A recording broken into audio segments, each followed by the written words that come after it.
Bismillahirrahmanirrahim. Assalamualaikum warahmatullahi wabarakatuh. Alhamdulillah wa bihi nasta'inu ala umuri dunya waddin wa ala alihi wa sahbihi ajmain. Amma ba'd. Puji syukur kehadirat Allah Subhanahu wa taala yang telah melimpahkan segala rahmat, taufik serta hidayahnya sehingga kita dapat berdiskusi pada kesempatan kali ini dengan sehat walafiat tanpa aral suatu apapun. Salawat serta salam semoga tetap tercurahkan kepada junjungan kita Nabi Muhammad SAW yang selalu kita nantikan syafaatnya nanti di yaumul qiyamah. Amin. Sebelumnya, kami mengucapkan terima kasih kepada Ibu Restu Yulia Hidayatul Ummah SPD MPD yang telah memberikan kesempatan kepada kami untuk melaksanakan presentasi. Kami berasal dari kelompok 6 kelas PGMIA yang beranggotakan Alin Seftiani dengan NIM 203200011, Amber Safa Widiani dengan NIM 203200012, Devria Monanisa Fisabilah dengan NIM 203200023, dan Dian Purniawati dengan NIM 203200027. Di sini, kami akan memaparkan materi mengenai prosedur pengembangan silabus yang terdiri dari beberapa subbab materi. Yang pertama, konsep silabus. Yang kedua, prinsip pengembangan silabus. Yang ketiga, komponen silabus pembelajaran. Yang keempat, langkah pengembangan silabus. Dan yang kelima, format silabus K13. Baik, selanjutnya memasuki pada subbab materi yang pertama, yaitu konsep silabus. Sebelumnya, apa itu silabus? Silabus adalah acuan penyusunan kerangka pembelajaran dalam bentuk naskah untuk setiap bahan kajian mata pelajaran dalam jangka waktu yang panjang, biasanya dalam jangka waktu 1 semester. Dalam silabus tersebut mencakup yang pertama kompetensi inti, yang kedua kompetensi dasar, yang ketiga materi pembelajaran, yang keempat kegiatan pembelajaran, yang kelima penilaian, yang keenam alokasi waktu, dan yang ketujuh sumber belajar. Silabus dan RPP merupakan suatu produk utama dari perencanaan pembelajaran yang dikembangkan dengan standar kompetensi lulusan atau SKL, standar isi, standar proses, dan standar penilaian. Selanjutnya, silabus digunakan sebagai acuan dalam mengembangkan RPP, yaitu suatu program perencanaan secara lebih detail dalam jangka waktu yang relatif singkat. Sekian pemaparan materi dari saya, dan untuk subbab materi selanjutnya akan disampaikan oleh rekan kami berikutnya. Prinsip pengembangan silabus. Di sini ada banyak prinsipnya. Yang pertama, prinsip ilmiah. Di sini keseluruhan materi dan kegiatan yang menjadi muatan dalam silabus harus benar dan dapat dipertanggungjawabkan secara keilmuan. Mengingat silabus berisikan garis-garis besar isi atau materi pembelajaran yang akan dipelajari peserta didik, maka materi pembelajaran tersebut harus memenuhi kebenaran ilmiah. Untuk itu, dalam penyusunan silabus disarankan melibatkan ahli di bidang keilmuan masing-masing mata pelajaran agar materi pembelajaran tersebut memiliki kevalitan yang tinggi. Yang kedua ada prinsip relevansi, yaitu memberikan arahan bahwa cakupan, kedalaman, tingkat kesukaran, dan urutan penyajian materi dalam silabus harus sesuai dengan tingkat perkembangan fisik, intelektual, sosial, dan emosional dan spiritual peserta didik. Prinsip relevansi ini juga mendasari pemilihan materi, strategi, dan pendekatan dalam kegiatan pembelajaran, penetapan waktu, pertimbangan pemilihan sumber dan media pembelajaran, dan strategi penilaian hasil pembelajaran. Prinsip yang ketiga ada prinsip sistematis. Prinsip sistematis ini memberikan arahan bahwa penyusunan silabus hendaknya bersifat sistematik dan sistemik dan sistematik. Jika silabus dipandang sebagai sistem garis besar program pembelajaran bersifat sistemik, komponen silabus hendaknya bersifat sinergis dalam pencapaian kompetensi dasar. Jadi komponen-komponen dalam silabus harus saling berhubungan secara fungsional dalam mencapai kompetensi, karena silabus pada dasarnya merupakan suatu sistem. Oleh karena itu, dalam penyusunannya harus dilakukan secara sistematis. Yang selanjutnya ada prinsip konsistensi.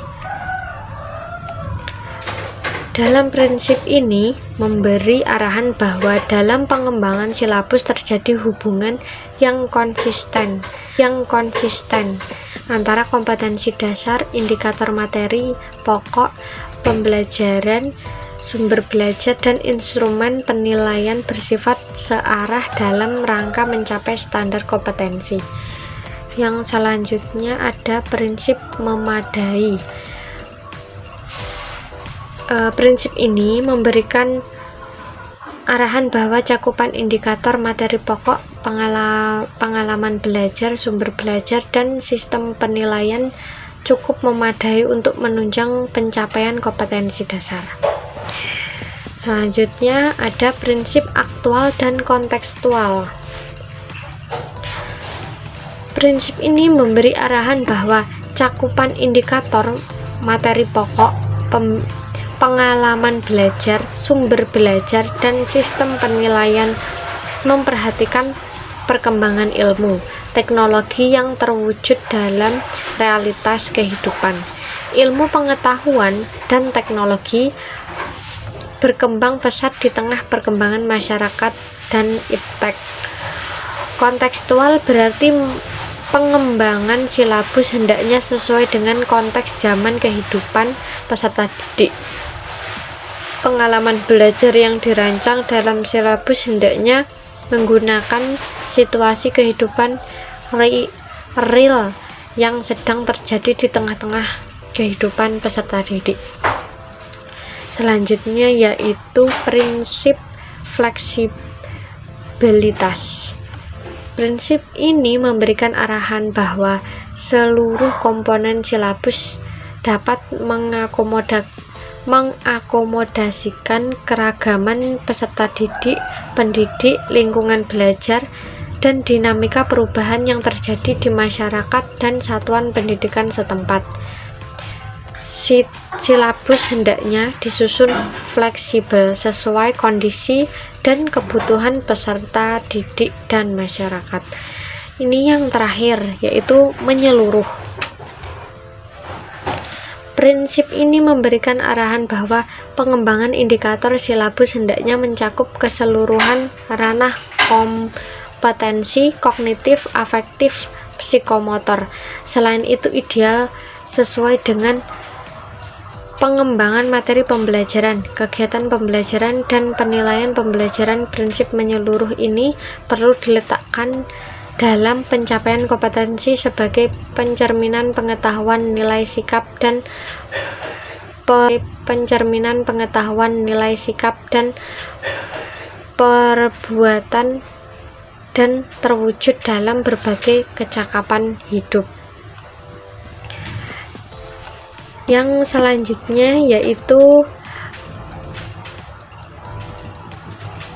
komponen silabus pembelajaran. Di sini ada 10 komponen. Yang pertama, identitas mata pelajaran. Kedua, identitas sekolah. Ketiga, kompetensi inti. Nah, di sini kompetensi inti merupakan gambaran mengenai kompetensi dalam aspek sikap, pengetahuan, keterampilan yang harus dipelajari oleh peserta didik untuk jenjang sekolah, kelas, dan mata pelajaran. Yang keempat ada kompetensi dasar. Di sini kemampuan spesifik yang mencakup sikap, pengetahuan, keterampilan yang terkait muatan antara mata pelajaran. Yang kelima ada indikator pencapaian kompetensi atau IPK, adalah perilaku yang dapat diukur atau diamati untuk menunjukkan ketercapaian kompetensi dasar tertentu yang menjadi acuan penilaian mata pelajaran.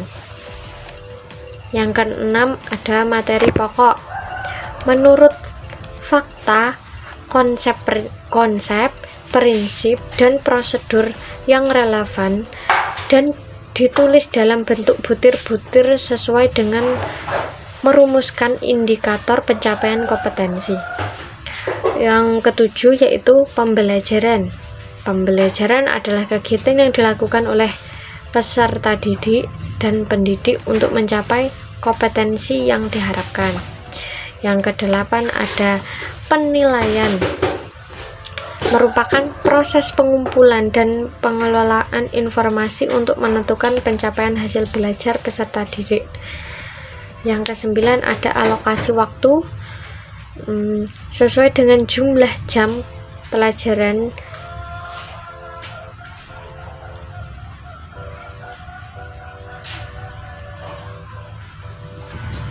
dalam struktur. Yang terakhir ada sumber belajar. Itu dapat berupa buku, sumber dari internet, pemanfaatan elektronik, kemajuan teknologi, alam sekitar, lingkungan sekolah yang dianggap relevan. Saya akan menjelaskan tentang langkah pengembangan silabus. Yang pertama, mengkaji standar kompetensi dasar. Kemudian, mengidentifikasi materi pokok pembelajaran. Yang selanjutnya, mengembangkan kegiatan pembelajaran. Kemudian, menentukan jenis penilaian, merumuskan indikator pencapaian kompetensi, dan yang terakhir, menentukan alokasi waktu dan menentukan sumber belajar.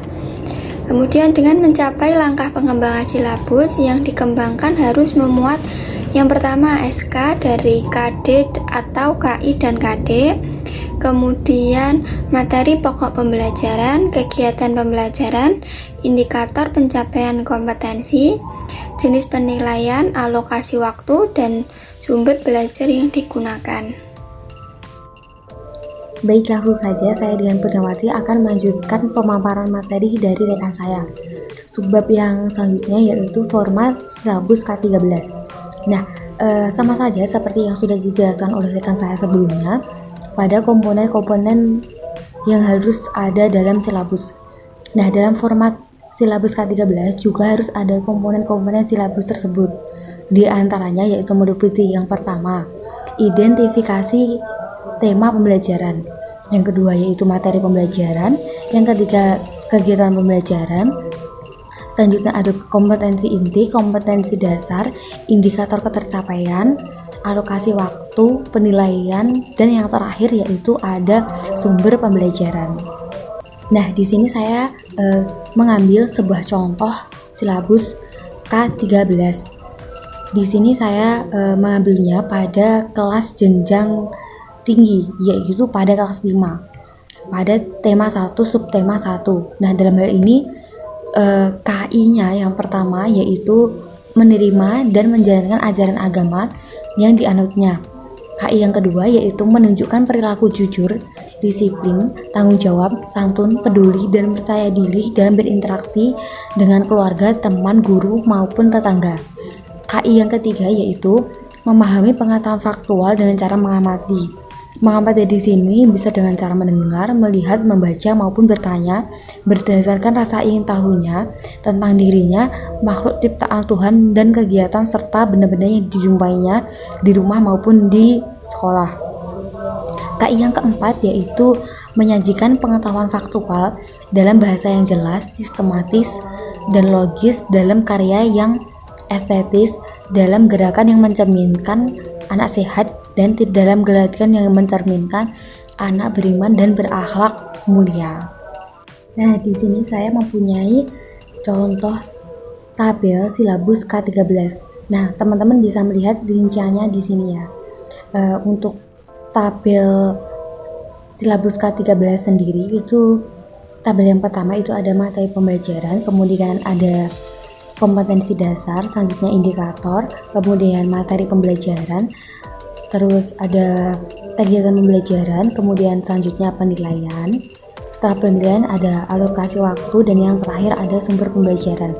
Nah, dalam pembuatan silabus disarankan agar kita sebagai calon pendidik untuk mengurutkan komponen-komponen yang harus ada pada tabel 1 hingga tabel terakhir pada silabus tersebut untuk memudahkan kita dalam membuat silabus.